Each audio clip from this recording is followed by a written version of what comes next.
Friends, news channel देख रहे आप सभी दर्शकों का बहुत बहुत स्वागत है। मैं हूं रमनदीप कौर। इस वक्त की बड़ी खबर आ रही है प्रयागराज से। क्या है पूरा मामला, देखने के लिए बने रहिए हमारे साथ। मुख्यमंत्री योगी आदित्यनाथ जहां 6 अक्टूबर को प्रयागराज आएंगे, उससे पहले पूरी तैयारी कर ली गई है।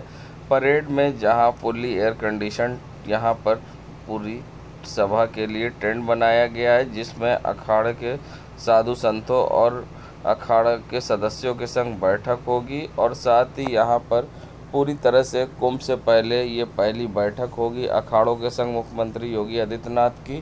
साथ ही वो किस तरह का कार्यक्रम है उसके बारे में भी हम आपको दिखाएंगे, मगर सबसे पहले आपको दिखाते हैं यहाँ पर किस तरह से तैयारी हो रही है मुख्यमंत्री आगमन को लेकर। और चारों तरफ यहाँ पर वाटरप्रूफ टेंट बनाए गए हैं और फुल्ली एयर कंडीशन यहाँ बैठक करने के लिए एक बड़ा टेंट भी बनाया गया है। आस्था के सबसे बड़े कुंभ महाकुंभ 2025 की शुरुआत हो गई है और ऐसे में यहाँ पर जिस तरह से मुख्यमंत्री योगी आदित्यनाथ का कल कार्यक्रम होना है और मुख्यमंत्री योगी आदित्यनाथ प्रयागराज आएंगे, उससे पहले आपको दिखा दें यहाँ पर होर्डिंग लगाई गई है, आस्था के संगम में स्नान करने चलो कुंभ चलें। और साथ ही यहाँ पर मुख्यमंत्री के कार्यक्रम को लेकर तैयारी की जा रही है। यहाँ टेंट बनाया गया है, पूरा ये वाटर प्रूफ पंडाल बनाया गया है और ऐसे में अगल बगल यहाँ पर और भी तंबू लगाए जा रहे हैं और पूरी व्यवस्थाएं की जा रही है। करीब 6 घंटा मुख्यमंत्री योगी आदित्यनाथ कल प्रयागराज में। ये बताइए, आप लोग जो काम कर रहे हैं किस लिए कर रहे हैं, क्या है इसमें? योगी जी आ रहे हैं पंडाल में और उसके बाद यहाँ उद्घाटन करेंगे मेले के, और उसके बाद और क्या करेंगे उसको नहीं बता सकते। तो आप लोग मुख्यमंत्री योगी आदित्यनाथ जी के लिए टेंट हाँ, पकौड़ा लगा रहे हैं या पंडाल लगा रहे हैं।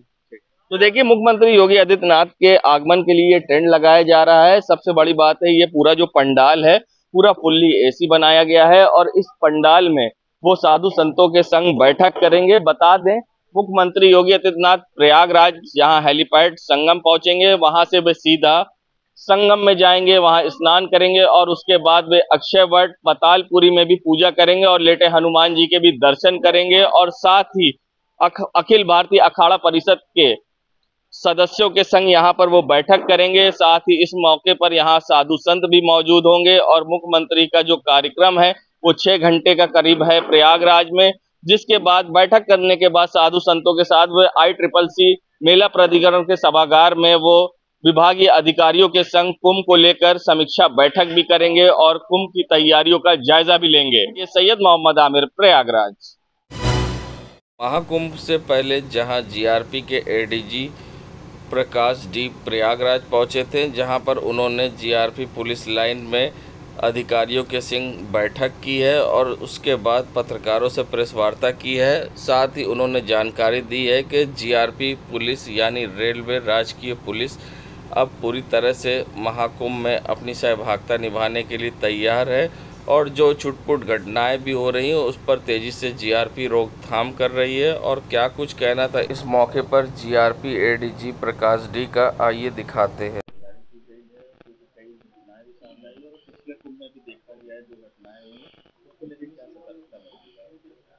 GRP यूपी द्वारा महाकुंभ 2025 की जो सुरक्षा व्यवस्था है, सुरक्षा योजना है, उसको विस्तृत रूप से आज हम लोग चर्चा किए हैं।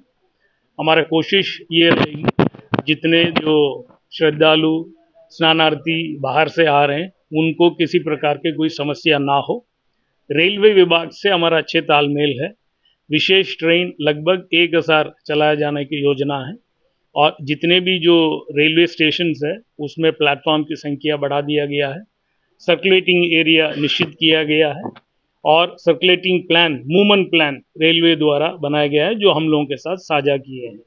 हमारा और अन्य सुरक्षा जो विभाग है उनके साथ तालमेल अच्छा है और रेलवे की जो मूवमेंट प्लान, हमारे जो होल्डिंग एरिया जो पहले से चिन्हित किए हैं, इस प्रकार के हम लोग काम कर रहे हैं। और रेलवे विभाग से अनुरोध किया है, प्लेटफॉर्म बदलने का जो प्रवृत्ति है या आखिरी मिनट में प्लेटफॉर्म बदलने का जो घटना है, इस प्रकार का ना हो। मुझे उम्मीद है आने वाले कुंभ में हम सभी मिल के एक अच्छी सुरक्षा व्यवस्था दे पाएंगे। गलत भ्रामक खबरें भी आगे चले, तो इसके लिए बीआरपी किस तैयारी करेगी जिससे चीजें आगे ना जाए, और मीडिया को किस तरह से किसी अन्य नंबरों से या किसी भी ऐसी चीजों से हेल्पलाइन से अवगत कराया जाएगा, क्या नोडल अधिकारी इस पर तैनात की जाएगा? मीडिया ब्रीफिंग के लिए नोडल अधिकारी पहले से ही यहाँ पे है। एसआरपी प्रयागराज नियमित रूप से मीडिया से वार्ता करेंगे और जितने भी सूचनाएं हैं वो साझा करेंगे, और 112 नंबर पहले से कार्यरत है। किसी भी प्रकार की कोई समस्या हो 112 में कोई भी संपर्क करके अपना समस्या तुरंत दे सकता है। और इस प्रकार की जो नए जो टेक्नोलॉजी है, गूगल मैप्स है, एआई है, ये भी हम लोग यूज कर रहे हैं। मुझे उम्मीद है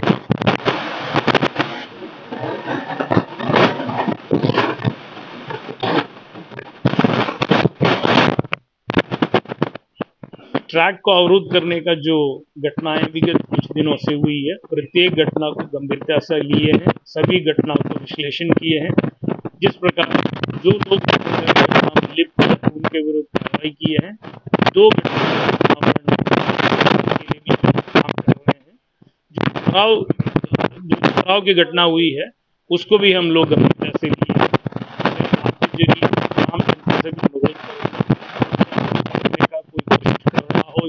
ट्रैक में पत्थर, लकड़ी या सरिया सामान रखने की कोशिश करता हो, निकटतम थाना, चौकी, आरपीएफ पोस्ट या हम लोगों को सूचना दें, ताकि इस प्रकार के जो गलत प्रवृत्ति का लोग हैं उनके ऊपर अंकुश लगा जा सके। संगम नगरी प्रयागराज में जहां आगामी महाकुंभ से पहले अखिल भारतीय अखाड़ा परिषद की दूसरे दिन भी बैठक हुई है, और ऐसे में साधु संतों द्वारा कई प्रस्ताव दिए गए हैं आगामी कुंभ को लेकर, और साथ ही उन्होंने कई मांग रखी है जिस पर अखाड़ा परिषद के साधु संतों की सहमति दिखाई दी गई है। बता दें जहां कई अखाड़ों ने अलग अलग मांग की है, जैसे कि गैर सनातनी अधिकारी हों या पुलिसकर्मी उन्हें मेले में ड्यूटी पर न लगाया जाए। साथ ही फर्जी बाबाओं को लेकर भी यहां पर चर्चा हुई है। और क्या कुछ कहना है इस पूरे मामले पर, जहां अखाड़ा परिषद के अध्यक्ष रविंद्रपुरी महाराज का शेष कई प्रस्ताव है जिनको पारित होना है। सबसे पहला प्रस्ताव जो हमारा आपने जो महाराज जी ने रखा है कि जो हमारा आपने देखा होगा उज्जैन में जो महाकाल का जो नाम था शाही सवारी, जब महाकाल में सावन के महीने में जब महाकाल की सवारी निकलती है उस समय शाही सवारी के नाम से उनको जाना जाता है। और जो हमारे माननीय मुख्यमंत्री जी जो मध्य प्रदेश के मुख्यमंत्री है उन्होंने शाही सवारी पे विरोध किया था, ये उर्दू शब्द का हम प्रयोग नहीं करेंगे। तो हमारे महाराज श्री के से जो सुझाव आया है इसका नाम जो है राजसिक किया जाए, राजसिक स्नान किया जाए। इसके लिए हमारे परिषद की बैठक होगी, चिंतन होगा, मनन होगा, उसके बाद ये प्रस्ताव पारित होगा।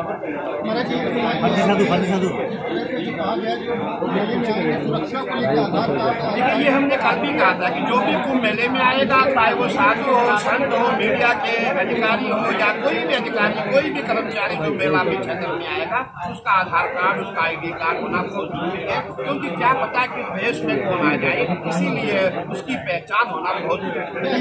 इजराइल में जो युद्ध चल रहा है वहाँ जो स्थितियाँ उसको लेकर भी आप लोग आपने देखा होगा कि हमारे यहाँ भी कोई कम नहीं है, हमारे भी यहाँ घर घर में युद्ध हो रहा है। और आपने देखा होगा हमारे यहाँ भारत में है, आपने देखा कि जितने भी हमारे पाकिस्तानी लोग हैं सब भारत में आ रहे हैं, बांग्लादेशी भारत में आ रहे हैं, हमें उनसे भी बचना। इसीलिए आधार कार्ड, ID कार्ड होना अति आवश्यक है। सबके पास आधार कार्ड हो, ID कार्ड हो, तभी जाकर के उसको मेला में प्रवेश मिले। सनातनी अधिकारियों की तैनाती न की जाए कुंभ में। देखिए आपने देखा होगा जब भी कोई गैर सनातनी अधिकारी होता है, अगर वो हमारे पक्ष में है तो अच्छा, क्या हमारे पक्ष में है या नहीं है। इसीलिए हमारा प्रयास है कि सनातनी अधिकारी मेले में न हो। और ये जो कुंभ क्षेत्र है, पूरे कुंभ क्षेत्र में कहीं भी कोई मांस मदिरा ना पीके, उस पर प्रतिबंध।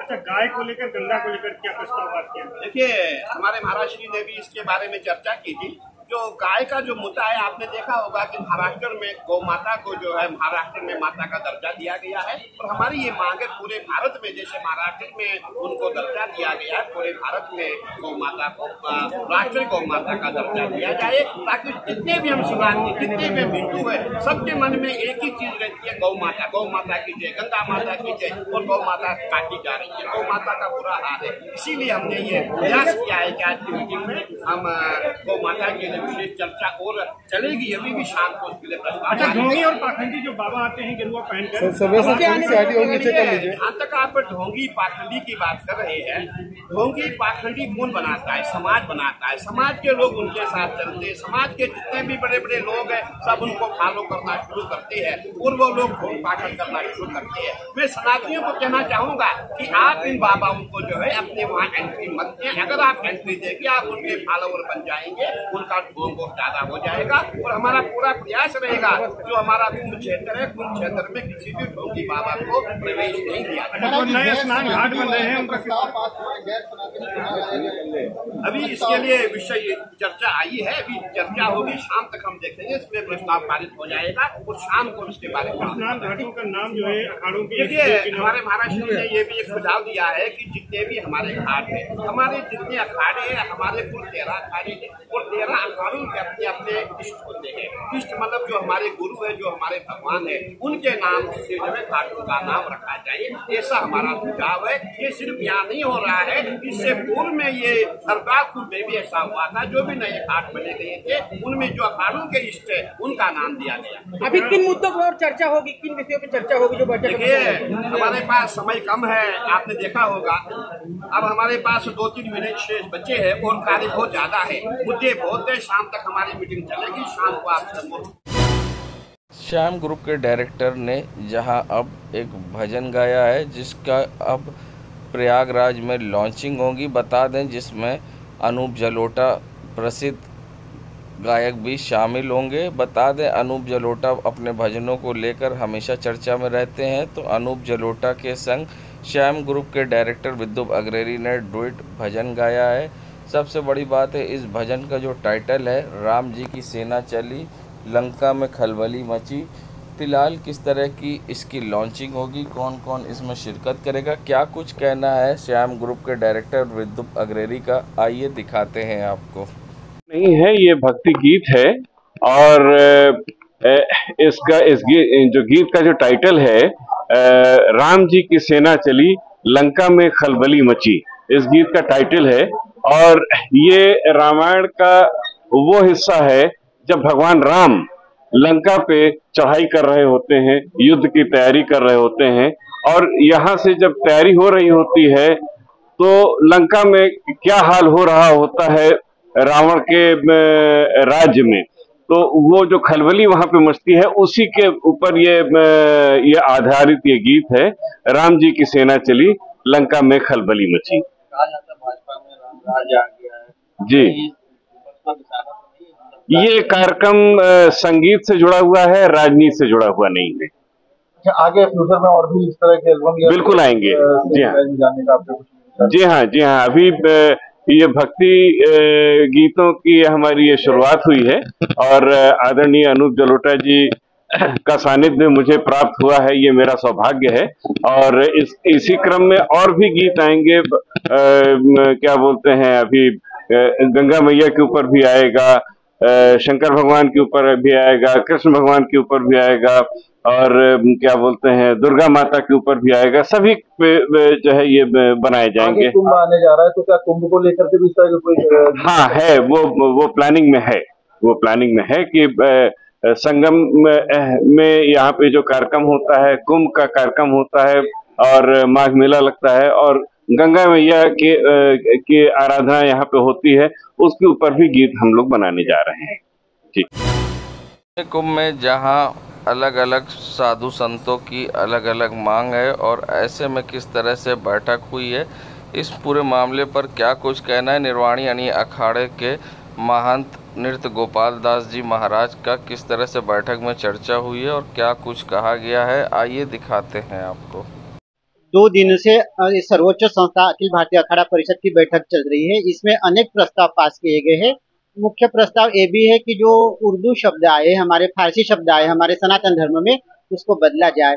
तो शाही स्नान के और पेशवाई के बजाय दिव्य स्नान या अमृत स्नान ये नाम दिए जाएंगे। इसका प्रस्ताव बन चुका है, वो मुख्यमंत्री जी को सौंपा जाएगा और उसके अनुसार आगे का निर्णय लिया जाएगा। उठी है कि जो सनातन धर्म को मानने वाले हो, सनातन धर्म के समर्पित अधिकारी है या काम करने वाले हैं, पुलिस विभाग के लोग हैं, प्रशासन के विभाग के लोग हैं, वो सनातन धर्म को पूरी तरह से समर्पित होने वाले ही नियुक्त किए जाए। ये पिछले महाकुंभ में भी अनेक फर्जी बाबाओं को अयोग्य घोषित किया गया था, उनका नाम भी उजागर किया गया था। इस आने वाले कुछ ही समय में एक बार दोबारा मीटिंग होके उनका नाम घोषित हुआ जाएगा। उनको मेला क्षेत्र में जमीन आवंटित न किया जाए, ऐसा प्रशासन को सूचित किया जाए। आगामी कुंभ में जहां बड़ा उदासीन अखाड़े ने कई प्रस्ताव रखे हैं अखाड़ा परिषद की बैठक में, और किस तरह से उन्होंने अपना प्रस्ताव रखा है, क्या कुछ कहना है महंत दुर्गादास जी महाराज का इस पूरे मामले पर, आइए दिखाते हैं आपको। आज बहुत प्रमुख मुद्दों पे बातचीत, गहन विचार विमर्श चल रहा है। अभी मध्याह्न काल के समय पूरा विश्राम का समय दिया गया है भोजन के लिए, उसके बाद और जो हमने कल भी कहा था, आज भी कह रहा हूँ कि जो मध्यकाल में जो हमारे अन्य धर्मों की जो भाषा है, उर्दू, अरबी, फारसी, इन भाषाओं को हमारे इसमें लाया गया है। तो हम लोग सब लोग इस पर विचार मंथन कर रहे हैं। इन भाषाओं को हमारे जो वेद शास्त्र और जो हमारी सनातनी मर्यादा का है जो नामकरण है, वो पुनः इसको है जो रखा जाए, जिससे हमारा सनातन और भी है जो मर्यादा ये तो बहुत सैकड़ों वर्ष पहले हो जाना चाहिए, बल्कि देश आज़ादी हुई आज 75 वर्ष हो रहे। उस समय आज़ादी के समय इसे राष्ट्रीय गौ माता की तैयारियों को देखेंगे, उसके पहले लगातार बैठकें हो रही है और अखाड़े के धारा के बारे में आज भी बैठक हुई और हमारे चाहते हैं कि नंदी जी का, इनका हमारे देश की सर्वसम्मान राष्ट्रीय माता उपाधि सुरक्षा को लेकर हमारी मांग है कि पूरा मेला क्षेत्र जितना भी शासन सरकार क्षेत्र में जो भी यात्री और उसमें है जो आज के समय में तो बहुत ऐसे लोग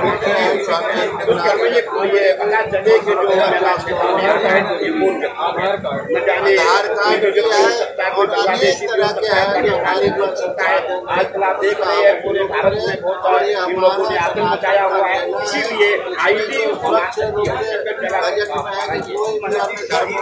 और बेसवाई को लेकर शाही स्नान और बेसवाई पे भी प्रस्ताव होने वाला है।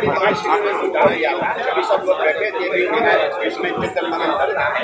आपने ये देखा होगा, इसकी शुरुआत उज्जैन में सावन के मेले चला रहा है कि किसी अन्य परिवेश नहीं करेंगे, प्रचार प्रसार सवारी की बात, इस पे हम लोगों की अखाड़ों की शाही जो है रहेगी और इस पे देखेंगे हमारे क्या हमारी शासन सरकार से क्या हमारी हिंदी ऐसे लोग शब्द नहीं है, हम उनको वही शब्द देंगे जो हमारी देववाणी है। इसीलिए हमारा पूरा प्रयास है। देश दुनिया की खबरों के लिए world media times news channel को सब्सक्राइब करें।